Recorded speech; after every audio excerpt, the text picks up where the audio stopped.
shut up, buttwad. I'm trying to watch this crap. Damn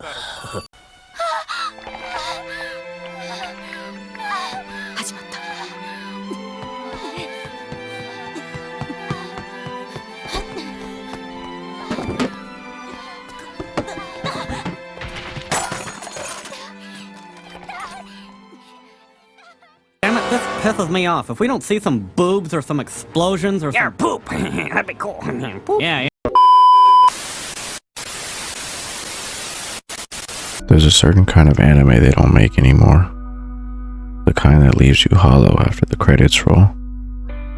Not because of gore or horror, but because it's too real, too quiet, too forgotten. Today, we're gonna unearth 5 of the most emotionally devastating anime you've never seen, but probably should. Now let's begin.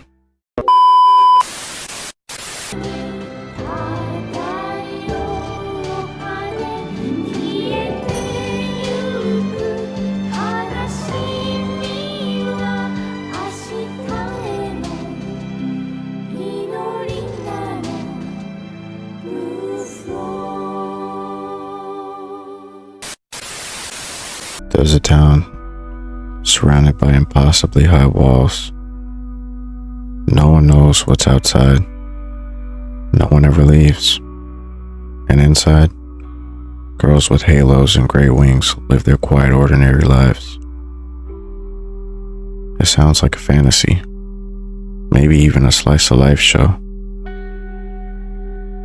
But this is not a happy place. Haibane Renmei begins with a girl falling from the sky in a dream, then waking up in a cocoon, reborn into a world she doesn't understand. No memory of who she was, just a new name, a halo placed over her head, and a pair of painfully grown wings. This is no isekai. It's peaceful on the surface. People smile. They work in bakeries. They ride old bikes. They ride old bikes through misty streets. They ride old bikes through misty streets. But underneath it all, there's a silence that feels heavy, like grief that hasn't been spoken aloud.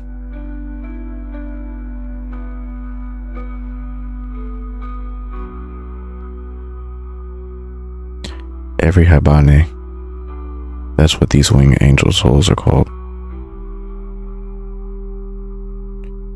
Every Haibane, that's what these winged souls are called, carry something they can't name.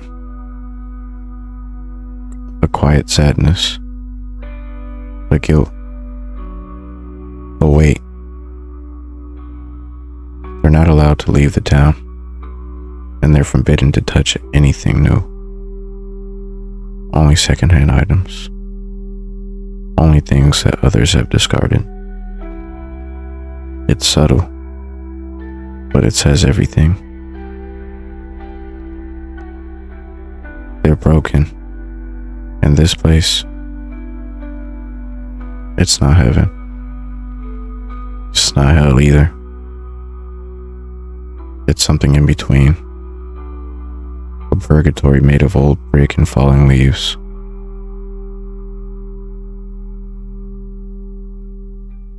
Then there's Reiki, a mother figure to the newly,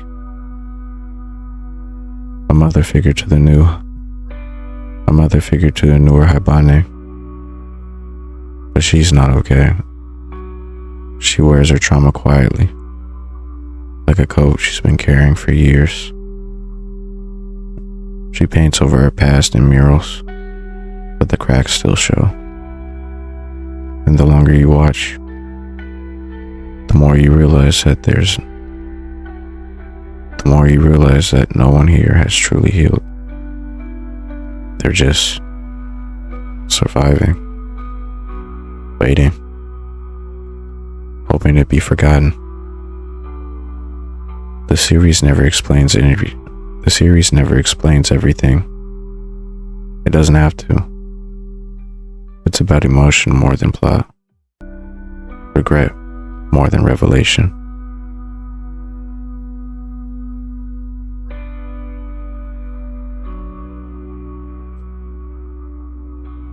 Haibane Renmei isn't interested in action or spectacle. There's no villain to defeat, no power-ups, just wounds, emotional and spiritual, that the characters try to live with, and maybe, if they're lucky, let go of. It's a show that speaks softly. It doesn't demand your attention. It waits for you to meet it halfway. And when you do, it breaks your heart in the most gentle way possible. If you ever felt your sadness didn't have a shape, if you've ever felt like your sadness didn't have a shape, or your guilt didn't have a name, this anime gives it one. Haibane Renmei wasn't forgotten because it wasn't good. It was forgotten because it was too quiet, too human, too honest.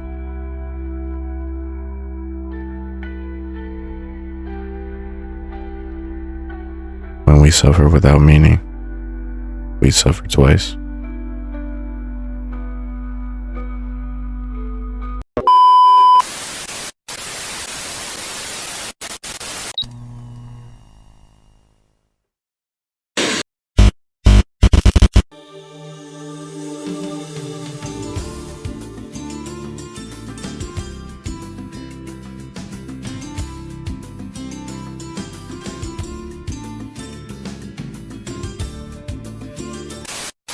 It starts like a typical adventure anime.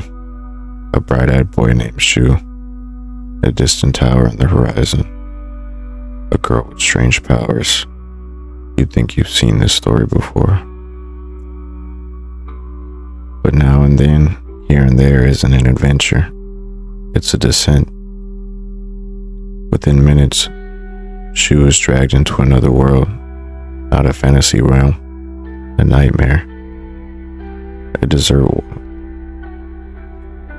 wasteland ruled by child soldiers, madmen, and a dying empire. There's no safety net, no mentors, no reset button. The world is ruled by a child emperor named Hamdo, paranoid, volatile, monstrous. His army is made of children, boys with rifles too big for their hands. Girls are taken for breeding. Torture is casual. Water is currency. Hope is gone. And Shu, he doesn't have powers. He doesn't outsmart the system. He just endures. Every inch of his survival is paid for in suffering. This is not a show about winning. It's a show about not giving up when everything screams that you should.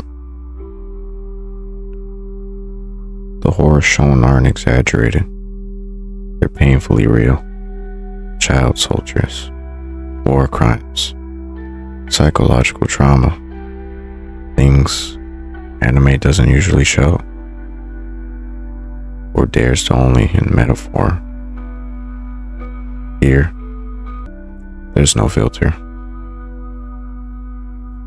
And in the middle of it all are moments of heartbreaking tenderness, a stolen moment of kindness, a hand held through tears, a quiet promise to protect.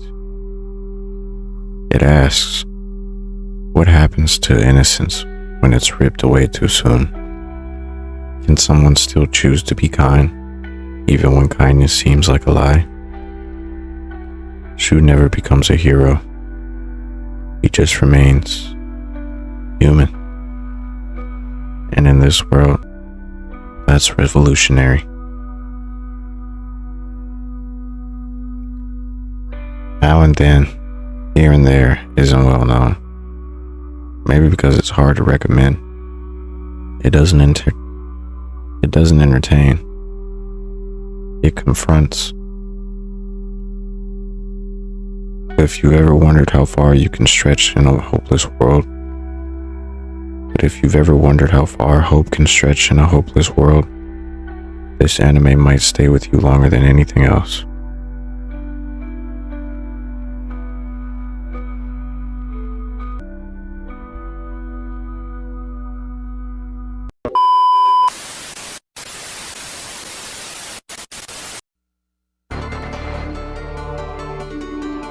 If there's anything you want, anything at all, come to me. I'll be your guardian angel.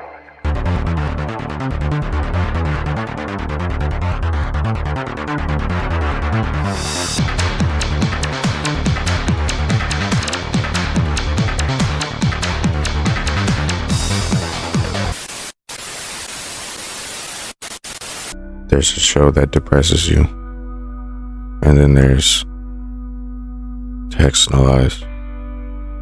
It doesn't want to entertain you. It wants to wear you down, make you feel the decay, the emptiness, the slow erosion of hope. Set in a dying underground city of Lux, Texhnolyze is cyberpunk. Without the glamour, a place where humanity has lost not only its way, but its reason to keep walking. Everything here is crumbling. The city, the people, even the language. Dialogue is sparse. The first episode has almost no words, just looks, sounds, breathing, silence. The protagonist, each say, is barely human when we meet him. Mute, angry, broken. He loses a leg, an arm, a future. What replaces them isn't hope. It's machinery. Cold, impersonal, lifeless. People in Lux craft metal in their bodies just to keep going.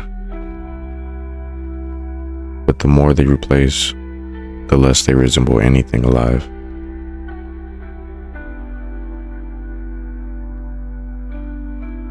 Characters drift through the story like ghosts. A prophet who doesn't speak. A doctor who replaces limbs without asking why. Factions fighting over a city. Factions fighting over a city no one wants to save. It's not dystopian in the usual way. There's no evil government, no chosen one, just entropy. Humanity has collapsed inward. Texhnolyze asks, what happens when progress continues, but the soul doesn't? Violence interrupts. Violence erupts. Brutal. Sudden. Pointless. Not to shock, but to underscore how numb everything is. Even death loses meaning here. And yet, there's something deeply philosophical buried beneath the decay. About identity. About futility. About what it means to keep going when nothing matters anymore.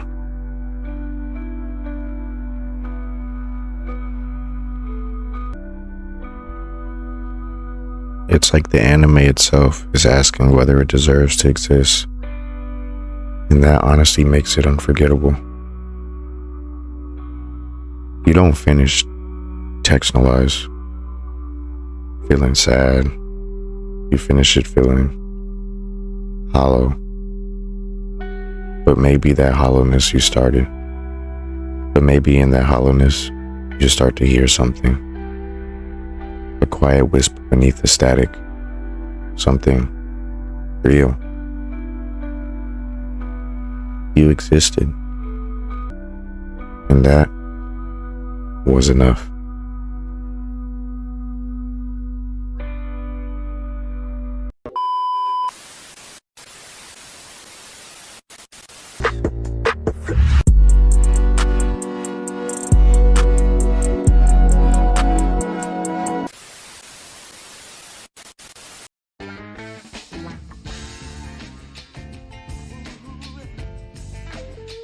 Memory isn't linear. Neither is trauma. Boogiepop Phantom understands that and weaponizes it. This isn't a show you watch. It's a show you drift through. Episode by episode. Out of order. Out of time. Each story is a puzzle piece. A flash of a larger picture. High school students, haunted by whispers, by disappearances, by things they can't name. The supernatural isn't flashy. It's quiet. Symbolic. Buried in metaphor.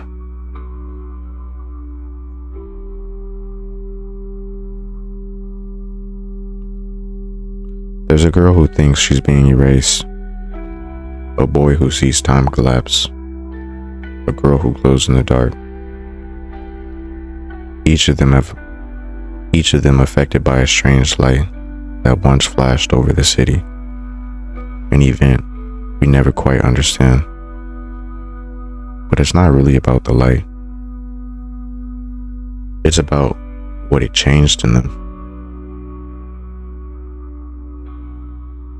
And then there's Boogiepop. A myth, a ghost, the self-appointed reaper of those who stray too far away from normal. Is she real? A hallucination? A metaphor for mental illness? Boogiepop Phantom doesn't tell you. And that's the point. What if every fear you've ever had about being alone was real? And walking down that hallway towards you? What if every fear you've ever had about being alone, about being broken, was real? And walking down the hallway towards you? The show never explains itself. The episodes don't go in order. Some events are repeated through different eyes. Others contradict each other Others contradict each other completely.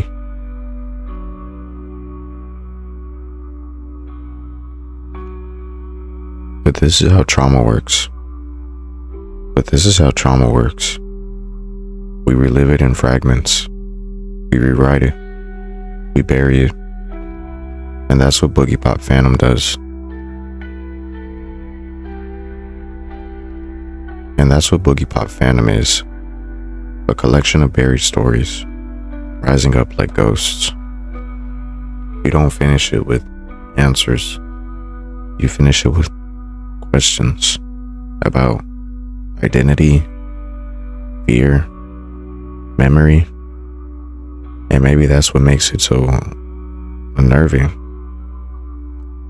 Because sometimes the scariest monster isn't the one with claws. It's a part of yourself you tried to forget.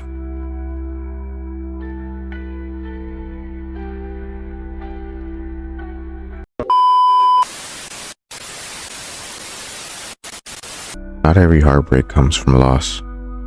Sometimes it's from knowing that what could have been and watching it slowly slip away. The place promised in our early days is about a story Place Promise in our early days is a story about that slow, irreversible drift between childhood and adulthood, between dreams and reality. In a parallel universe, Japan. In a parallel universe, Japan, 3 teenagers dream of flying to a strange tower on the horizon. One vanishes, the others grow up, and the tower just stays there, unmoving, waiting. But the real distance isn't in miles. It's emotional, because how do you face the person you left behind? Sayuri is in a coma, trapped in a dream dimension. Her body is still, her memories are dissolving, and the boys she once loved don't know how to reach her, or if they ever can. Makoto Shinkai directed this before Your Name and 5 centimeters per second. But the pain here is quieter, sadder. It doesn't come from tragedy. It comes from growing apart.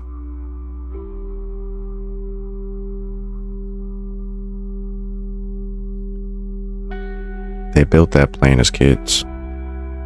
They promised each other they'd fly it together. They built that plane as kids. They promised each other they'd fly it together. But by the time they do, everything has changed.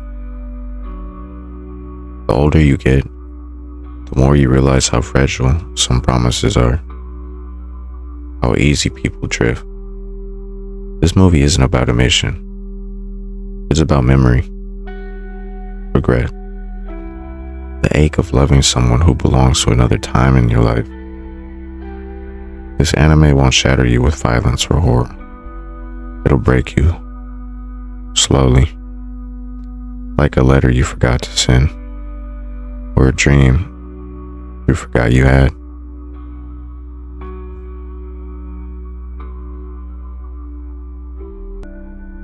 These anime weren't trying to entertain you. They didn't give you heroes to cheer for, or villains to hate. No shonen power-ups, no punchlines, just quiet pain. Pain that lingers. Pain that doesn't always come with answers. But maybe that's why they matter. Because they dare to be honest about what it feels like to lose something, a dream, a person, a part of yourself. Not every masterpiece screams to be seen. Some just sit in the dark, waiting for someone to find them. If one of these stories stayed with you, or if there's another lost gem you think the world forgot, tell me about it. Let's bring them back, one forgotten masterpiece at a time. Thank you.